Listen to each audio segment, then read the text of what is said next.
وقال تعالى في موضع آخر وأنفقوا مما رزقناكم من قبل أن يأتي أحدكم الموت فيقول رب لولا أخرتني إلى أجل قريب فأصدق وأكن من الصالحين ولن يؤخر الله نفسا إذا جاء أجلها والله خبير بما تعملون. وقال النبي صلى الله عليه وسلم في رواية 7 يظلهم الله في ظله يوم لا ظل إلا ظله وذكر منهم ورجل تصدق بصدقة فأخفاها حتى لا تعلم شماله ما تنفق يمينه أو كما قال عليه الصلاة والسلام. رب اشرح لي صدري ويسر لي أمري واحلل عقدة من لساني يفقهوا قولي. رب زدني علما نافعا رب زدني علما نافعا رب زدني علما نافعا. تمام قسم کی تعریف و توصیف، بڑائی و بزرگی، حمد و کبریائی اللہ وحدہ لا شریک خالق کائنات مالک ارض و سما کے لیے ہے. بعدہ بے شمار درود و سلام نازل ہو تمام انبیاء کرام پر، بالخصوص ہم سب کے آخری نبی جناب محمد رسول اللہ صلی اللہ علیہ وسلم پر. اللہم صلی علی محمد وعلی آل محمد کما صلیت علی ابراہیم وعلی آل ابراہیم انکا حمید مجید. اللہم بارک علی محمد وعلی آل محمد کما بارکت علی ابراہیم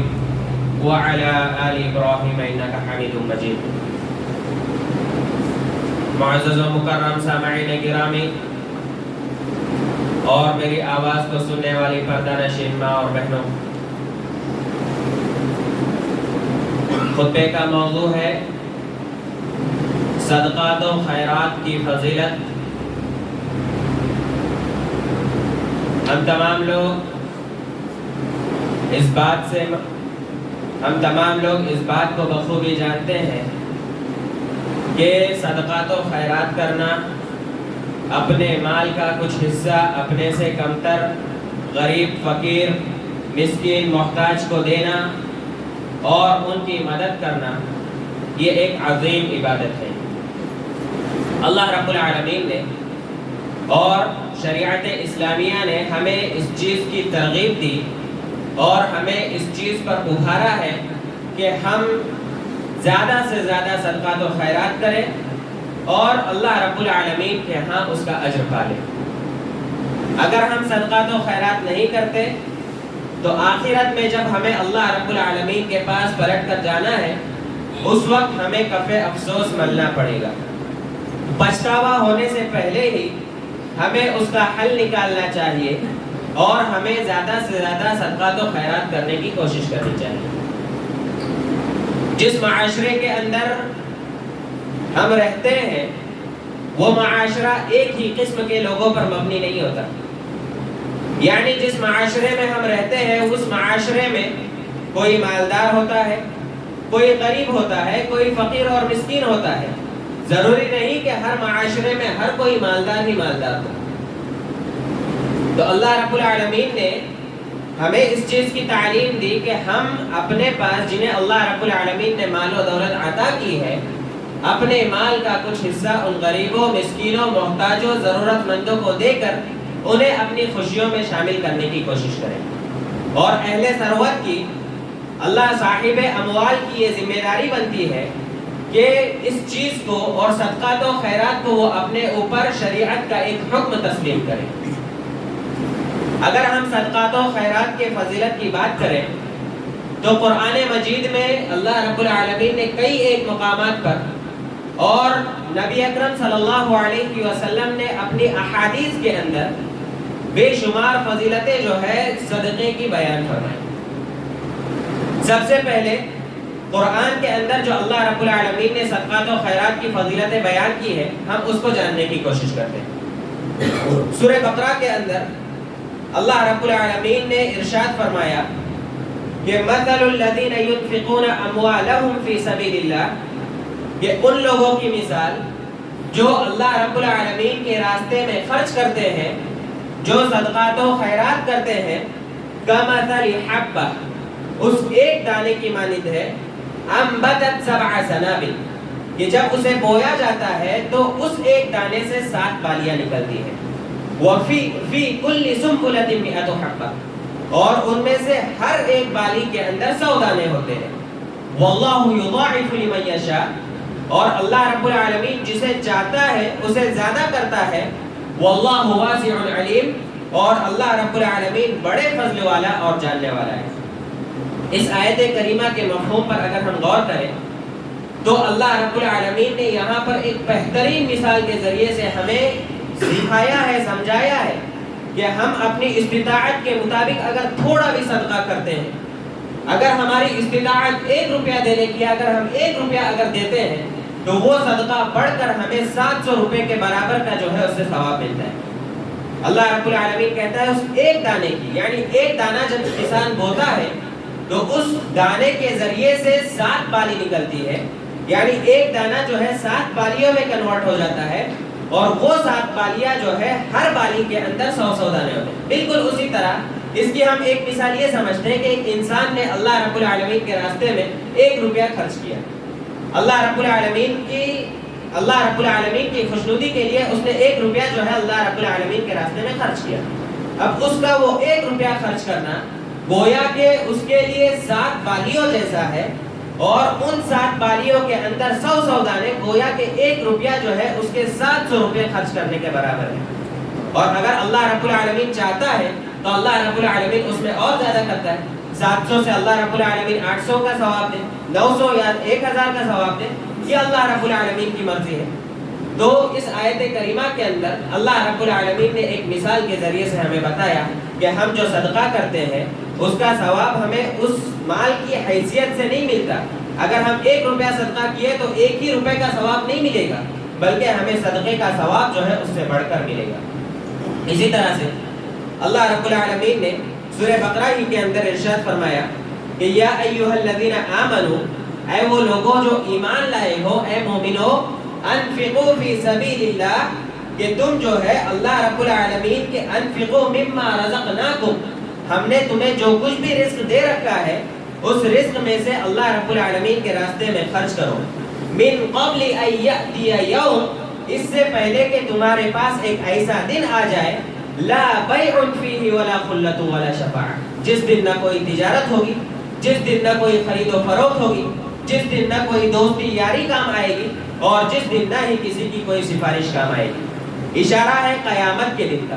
کہ قیامت کے آنے سے پہلے تم کیا کرو، اللہ رب العالمین کے راستے میں خرچ کرو، صدقات و خیرات کرو، اس لیے کہ اگر تم اس زندگی کے اندر صدقات و خیرات نہیں کرو گے تو آخرت میں تمہیں پچھتاوے کے علاوہ کچھ نہیں حاصل ہوگا۔ اسی لیے اللہ رب العالمین نے کیا فرمایا کہ اس دن کے آنے سے پہلے خرچ کرو جس دن نہ کوئی تجارت ہوگی۔ اللہ رب العالمین کو کچھ پیسے دے کر، اللہ رب العالمین کو دنیا کی کچھ چیزیں دے کر اس کے عذاب سے چھٹکارا نہیں ملے گا، نہ ہی اس دن جو ہے کوئی دوست ہمیں بچانے کے لیے آئے گا، اور نہ ہی اس دن جو ہے کوئی سفارش کرنے والا ہمارے حق میں شفاعت کرے گا۔ تو اس میں بھی اس آیت کریمہ کے اندر بھی یہ تعلیم دی جا رہی ہے کہ انسان کی زندگی کے ختم ہونے سے پہلے اللہ رب العالمین نے جو بھی رزق دیا ہے اس میں سے جو ہے حسب استطاعت اللہ رب العالمین کے راستے میں خرچ کیا جائے۔ اسی طرح سے سورہ منافقون کے اندر اللہ رب العالمین نے ارشاد فرمایا کہ وَأَنفِقُوا مِمَّا رَزَقْنَاكُمْ مِن قَبْلِ أَن يَأْتِيَ أَحَدَكُمُ الْمَوْتُ، کہ تم جو ہے خرچ کرو اس چیز میں سے جسے ہم نے تمہیں رزق کے طور پر عطا کیا ہے،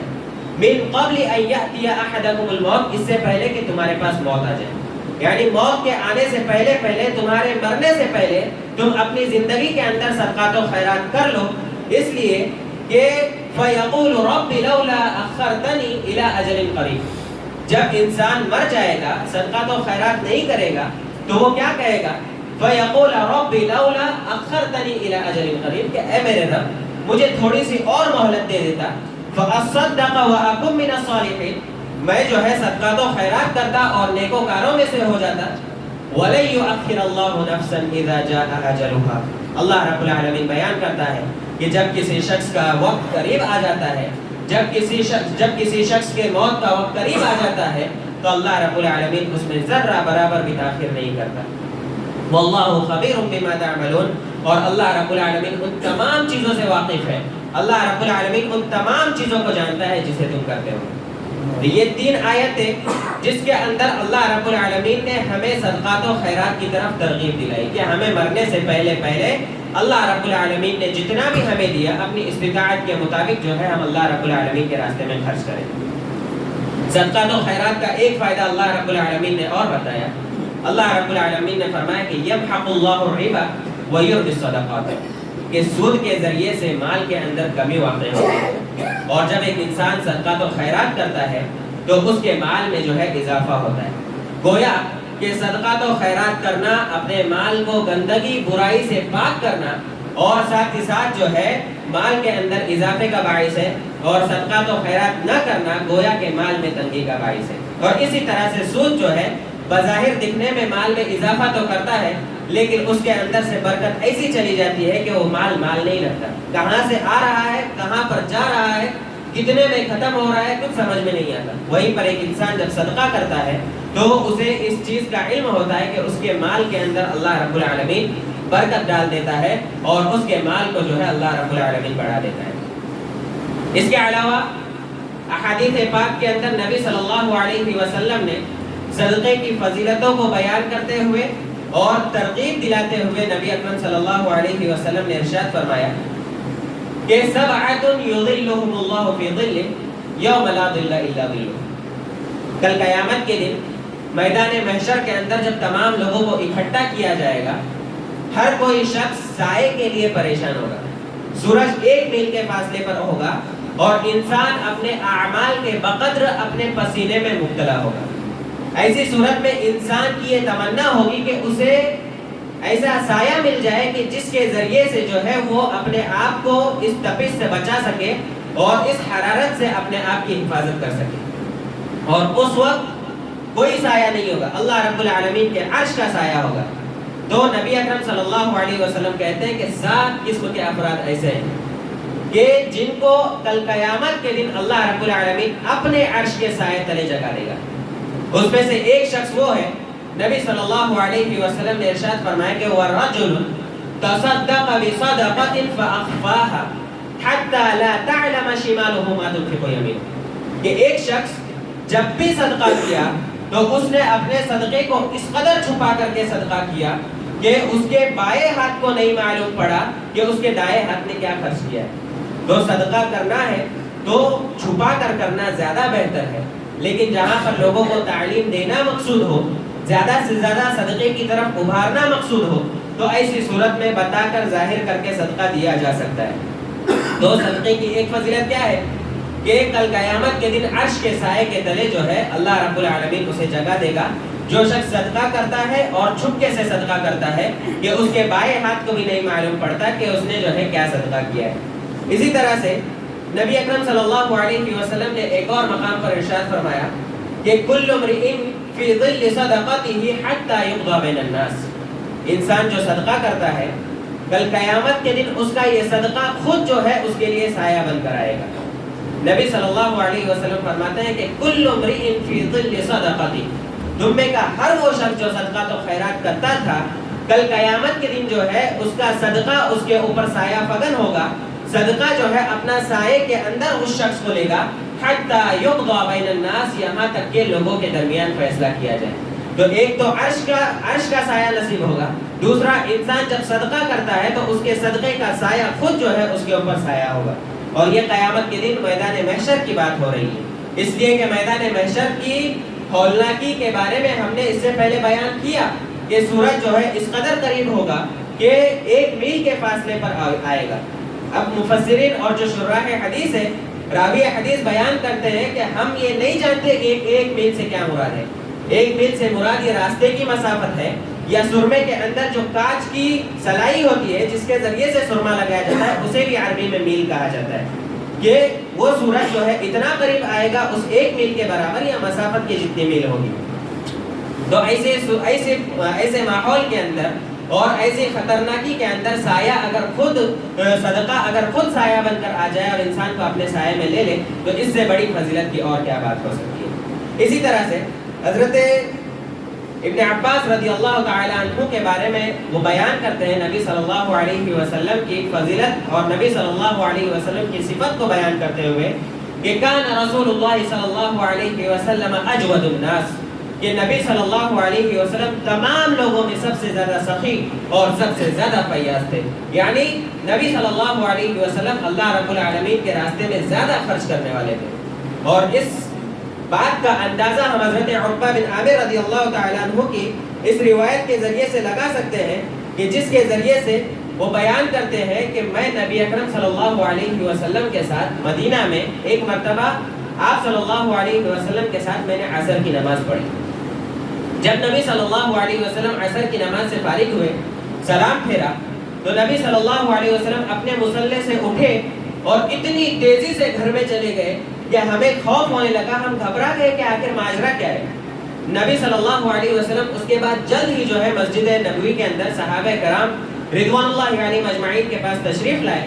اور نبی صلی اللہ علیہ وسلم نے کہا کہ جب میں نماز پڑھا رہا تھا تو مجھے خیال آیا کہ میرے گھر میں سونے کا ایک ٹکڑا باقی ہے اور میں نے یہ ناپسند کیا، مجھے یہ چیز پسند نہیں تھی کہ میں جو ہے اس سونے کے ٹکڑے کو اپنے گھر میں باقی رکھوں، اسی لیے میں گھر میں گیا اور اپنے گھر والیوں سے کہا کہ اسے بھی اللہ رب العالمین کے راستے میں صدقہ کرتے، اللہ رب العالمین کے راستے میں تقسیم کرتے۔ جب صحابہ کرام رضوان اللہ علیہم اجمعین نے یہ بات سنی تو اس کے بعد جو ہے انہیں تھوڑی سی تسلی ہوئی۔ اسی طرح سے ایک اور روایت کے اندر نبی صلی اللہ علیہ وسلم نے ارشاد فرمایا کہ من تصدق بعدل تمرۃ من کسب طیب، کہ جو شخص اپنی حلال کمائی میں سے ایک کھجور اللہ رب العالمین کے راستے میں صدقہ کرتا ہے، ولا يقبل الله الا الطيب، نبی صلی اللہ علیہ وسلم بیان کرتے ہیں کہ اللہ رب العالمین پاکیزہ مال کو ہی پسند کرتا ہے، پاکیزہ مال کو ہی قبول کرتا ہے۔ یعنی اگر کوئی شخص اپنی حرام کمائی میں سے اگر صدقہ نکالتا ہے تو ایسی صورت میں اس کا وہ صدقہ قابل قبول نہیں ہے، چاہے پھر وہ لاکھوں یا کروڑوں کا نکال دے۔ لیکن جو شخص اپنی حلال کمائی میں سے ایک روپیہ یا اسی طرح سے کھجور کا ایک کھجور بھی اگر اللہ رب العالمین کے راستے میں صدقہ کرتا ہے تو نبی صلی اللہ علیہ وسلم کہتے ہیں کہ وَإِنَّ اللَّهَ يَتَقَبَّلُهَا بِيَمِينِهِ، اللہ رب العالمین اس کے اس صدقے کو، کھجور والے اس صدقے کو اپنے دائیں ہاتھ میں رکھ کر اچھالتا ہے، اسے الٹتا پلٹتا ہے۔ یعنی اللہ رب العالمین جو ہے اس کے اس صدقے کو قبول کرتا ہے اور اللہ رب العالمین اسے اپنے دائیں ہاتھ میں لے لیتا ہے۔ اور واضح رہے کہ اللہ رب العالمین کے ہاتھ جو ہے دونوں دائیں ہیں، اللہ رب العالمین کے پاس بایاں ہاتھ نہیں ہے، اللہ رب العالمین کے ہاتھ جو ہے دونوں ہاتھ جو ہے اللہ رب العالمین کے دائیں ہی ہیں۔ پھر آگے نبی صلی اللہ علیہ وسلم کہتے ہیں کہ ثم يربيها لصاحبه كما يربي احدكم فلوى، کہ اللہ رب العالمین اس کے اس صدقے کی ایسی پرورش کرتا ہے، اس کے اس صدقے کی ایسی دیکھ ریکھ کرتا ہے کہ جس طرح سے تم میں کا کوئی شخص اپنے گھوڑے کے بچے کی تربیت اور گھوڑے کے بچے کی پرورش کرتا ہے۔ یعنی جب بچڑا چھوٹا ہوتا ہے تو کس طرح سے ایک انسان جو ہے اس کی تربیت کرتا ہے، کس طرح سے انسان جو ہے اس کی حفاظت کرتا ہے، اس کی دیکھ ریکھ کرتا ہے، نبی صلی اللہ علیہ وسلم کہتے ہیں کہ بالکل اسی طرح سے اللہ رب العالمین اس کے ایک کھجور صدقہ کرنے کو جو ہے اس کو بڑھاتا رہتا ہے اور اس کی تربیت کرتا ہے، اس کی پرورش کرتا ہے، حتی تکون مثل الجبل، یہاں تک کہ اس کا ایک کھجور صدقہ کرنا اس کے لیے ایک بڑے پہاڑ کے مانند ثواب کا کام کرتا ہے۔ یعنی کھجور کتنی چھوٹی چیز ہے، اتنی چھوٹی چیز ہے کہ ہم جو ہے اسے 2 انگلیوں میں پکڑ سکتے ہیں، تو اللہ رب العالمین اس کے اس صدقے کو، ایک کھجور صدقے کو اتنا بڑا کر دیتا ہے گویا کہ وہ ایک پہاڑ کی مانند ہو جاتا ہے۔ تو یہ صدقے کی فضیلت ہے کہ اللہ رب العالمین جو ہے، جو انسان صدقے دل سے اور اپنی حلال کمائی سے صدقات و خیرات کرتا ہے، گرچہ اپنی استطاعت کے مطابق کم ہی کیوں نہ خرچہ کرے، تو اللہ رب العالمین جو ہے اس کے اس صدقے کو اتنا بڑھاتا ہے اور اس کے اس صدقے کا اجر و ثواب اسے اتنا دیتا ہے کہ اللہ رب العالمین جو ہے اس کا ثواب جو ہے پہاڑ کی مانند کر دیتا ہے۔ اسی طرح سے حضرت ابو بکر صدیق رضی اللہ تعالی عنہ اور حضرت عمر فاروق رضی اللہ تعالی عنہ جب نبی صلی اللہ علیہ وسلم صدقے کی طرف ابھارتے تھے یا انفاق فی سبیل اللہ کی ترغیب دیتے تھے تو کس طرح سے حضرت ابوبکر صدیق اور حضرت عمر فاروق رضی اللہ عنہما کے درمیان مقابلہ ہوا کرتا تھا۔ ایک مرتبہ نبی صلی اللہ علیہ وسلم نے صحابہ کرام رضوان اللہ علیہ مجمعین کو صدقے کی ترغیب دی، صدقے پر ابھارا۔ حضرت عمر رضی اللہ تعالیٰ عنہ اپنے گھر میں گئے اور اپنے گھر کا آدھا مال جو ہے اٹھا کر اللہ رب العالمین کے راستے میں خرچ کر دیا، لا کر نبی صلی اللہ علیہ وسلم کے قدموں میں ڈال دیا۔ وہاں پر حضرت ابوبکر صدیق رضی اللہ تعالیٰ عنہ اپنے گھر کا پورا سامان جو ہے اٹھا کر لے کر آئے اور نبی صلی اللہ علیہ وسلم کے قدموں تلے ڈال دیا۔ حضرت عمر رضی اللہ تعالیٰ عنہ نے سوچا کہ یہ اچھا موقع ہے حضرت ابوبکر صدیق رضی اللہ تعالیٰ عنہ کو پچھاڑنے کا۔ آج میں نیکیوں میں حضرت ابوبکر صدیق رضی اللہ تعالیٰ عنہ سے آگے بڑھ جاؤں گا۔ نبی صلی اللہ علیہ وسلم پوچھتے ہیں کہ اے عمر، تم نے کتنا لایا اور کتنا چھوڑا؟ حضرت عمر فاروق رضی اللہ تعالیٰ عنہ بیان کرتے ہیں کہ اللہ کے رسول صلی اللہ علیہ وسلم، میرے گھر میں جتنا مال تھا اس کا آدھا حصہ جو ہے میں آپ کے قدموں میں لا کر رکھ دیا ہوں اور آدھا اپنے گھر والوں کے لیے چھوڑ دیا ہوں۔ حضرت ابوبکر صدیق رضی اللہ تعالیٰ عنہ سے پوچھتے ہیں کہ اے ابوبکر، تم نے کتنا لایا؟ تم نے اپنے گھر والوں کے لیے کیا چھوڑ کر آئے؟ حضرت ابوبکر صدیق رضی اللہ تعالیٰ عنہ بیان کرتے ہیں کہ اللہ کے رسول صلی اللہ علیہ وسلم، گھر میں جتنا مال تھا سب کا سب تمہارے آپ کے قدموں کے اندر لا کر رکھ دیا ہوں اور گھر والوں کے لیے اللہ اور اس کے رسول کی محبت کو چھوڑ کر آیا ہوں۔ حضرت عمر فاروق رضی اللہ تعالیٰ عنہ کیا کہتے ہیں؟ حضرت عمر فاروق رضی اللہ تعالیٰ عنہ کہتے ہیں کہ میں کبھی بھی ابوبکر کے آگے نہیں بڑھ سکتا نیکیوں کے معاملے میں، اس لیے کہ ابوبکر صدیق رضی اللہ تعالیٰ عنہ صدقات و خیرات کے معاملے میں بہت زیادہ حساس رہا کرتے تھے۔ اللہ کے نبی صلی اللہ علیہ وسلم نے حکم دیا، گھر کا پورا مال اٹھا کر جو ہے صدقات و خیرات میں لگا دیا، اللہ رب العالمین کے راستے میں خرچ کر دیا۔ حضرت عثمان رضی اللہ تعالیٰ عنہ جو عشرہ مبشرہ میں سے تو ہے، لیکن اس کے علاوہ کئی ایک مرتبہ نبی صلی اللہ علیہ وسلم نے انہیں جنت کی ضمانت دی اور انہیں جنت کی بشارت دی۔ بئر روما جو ایک یہودی کے قبضے میں تھا، مدینہ کے اندر حال یہ تھا کہ مسلمانوں کو پانی درکار نہیں تھا، پانی کی بہت زیادہ قلت ہوا کرتی تھی۔ نبی صلی اللہ علیہ وسلم نے حکم دیا، نبی صلی اللہ علیہ وسلم پوچھتے ہیں کہ اے میرے صحابہ، تم میں سے کون شخص ہے جو بئر روما کو خرید کر مسلمانوں کے لیے وقف کر دے؟ حضرت عثمان بن عفان رضی اللہ تعالیٰ عنہ کھڑے ہوئے کہا، اے اللہ کے رسول صلی اللہ علیہ وسلم، میں جو ہے اللہ رب العالمین کے لیے اور اس کے راستے میں ایک کنویں کو خرید کر وقف کرنے کے لیے تیار ہوں۔ تو نبی صلی اللہ علیہ وسلم نے کہا کہ جو اس کنویں کو خرید کر مسلمانوں کے لیے وقف کر دے گا اس کے لیے جنت کی ضمانت ہے، جنت کی بشارت ہے۔ حضرت عثمان رضی اللہ تعالیٰ عنہ نے خریدا اور مسلمانوں کے لیے وقف کر دیا۔ اسی طرح سے ایک غزوے کے موقع پر مسلمانوں کے لیے ساز و سامان کی ضرورت تھی۔ نبی صلی اللہ علیہ وسلم نے یہ حکم دیا، یہ صحابہ کرام رضوان اللہ علیہ مجمعین سے پوچھا کہ صحابہ کرام رضوان اللہ علیہ مجمعین، تم میں سے کون شخص ہے جو مسلمانوں کے لیے ساز و سامان کا انتظام کرے؟ حضرت عثمان رضی اللہ تعالیٰ عنہ کہتے ہیں کہ اللہ کے رسول صلی اللہ علیہ وسلم، میں کروں گا، میں اللہ رب العالمین کے راستے میں خرچ کرنے تیار ہوں اور ان مسلمانوں کے لیے میں ساز و سامان کو وقف کر دوں گا۔ چنانچہ حضرت عثمان رضی اللہ تعالیٰ عنہ نے 100 اونٹ مع ساز و سامان جو ہے مسلمانوں کے لیے وقف کر دیے اور پھر نبی صلی اللہ علیہ وسلم نے اس ضمن میں اور اس موقع پر بھی جو ہے حضرت عثمان رضی اللہ تعالیٰ عنہ کو جنت کی بشارت سنائی۔ اسی طرح سے مسجد نبوی کے جب توسیع کا مسئلہ آیا تو اس وقت بھی نبی صلی اللہ علیہ وسلم نے صحابہ کرام رضوان اللہ علیہ مجمعین کو ترغیب دلائی کہ کون ہے جو اس زمین کو خرید کر جو ہے مسجد کی توسیع کے لیے وقف کر دے یا چندہ کر دے۔ حضرت عثمان رضی اللہ تعالیٰ عنہ کھڑے ہوتے ہیں اور کہتے ہیں کہ اللہ کے رسول صلی اللہ علیہ وسلم، میں خرید کر وقف کروں گا۔ اس وقت بھی نبی صلی اللہ علیہ وسلم نے حضرت عثمان بن عفان رضی اللہ تعالیٰ عنہ کو جنت کی ضمانت دی، جنت کی بشارت سنائی۔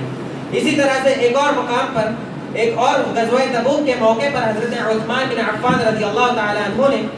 1000 دینار اللہ رب العالمین کے راستے میں خرچ کیا۔ 1000 دینار، اس وقت کے 1000 دینار۔ تو پھر اس وقت جو ہے نبی صلی اللہ علیہ وسلم نے فرمایا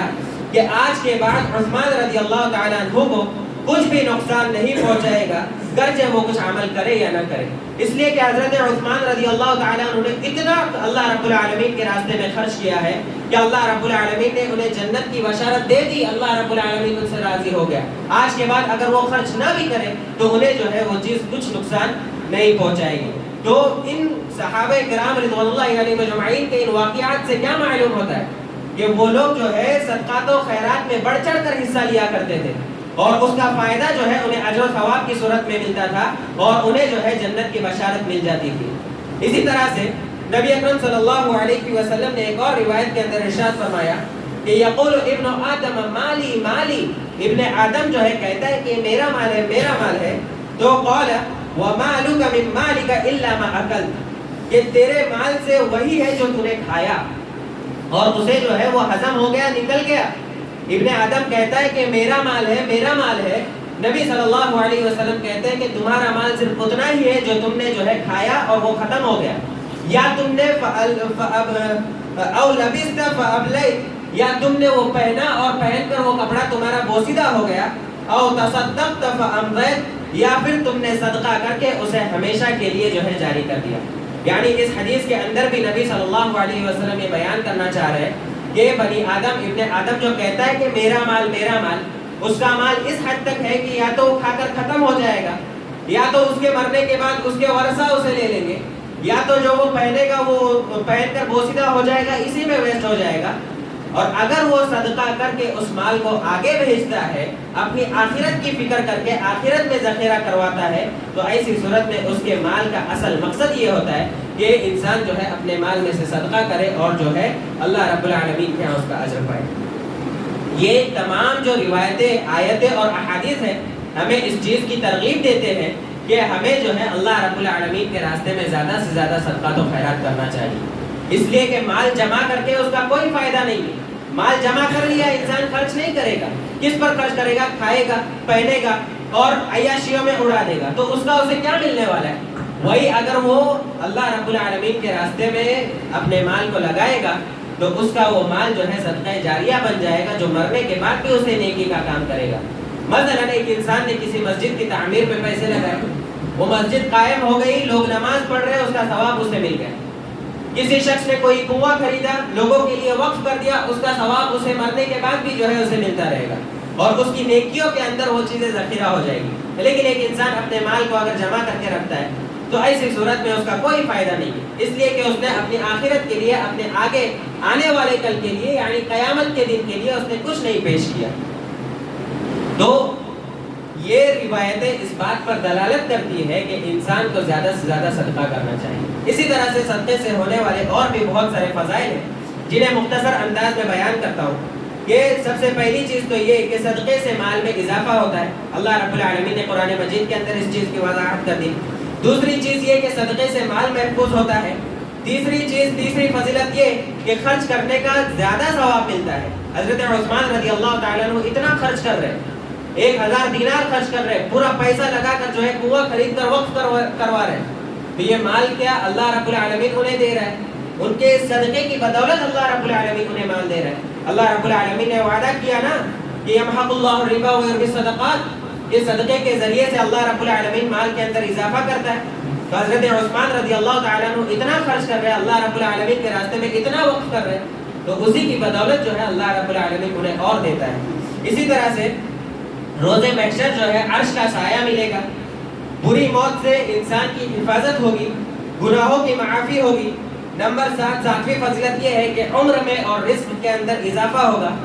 8ویں فضیلت یہ ہے صدقہ کرنے کی کہ مصیبتیں جو ہے انسان کی دور ہو جائے گی۔ 9ویں فضیلت یہ ہے کہ اللہ رب العالمین کا غصہ ٹھنڈا ہو جائے گا۔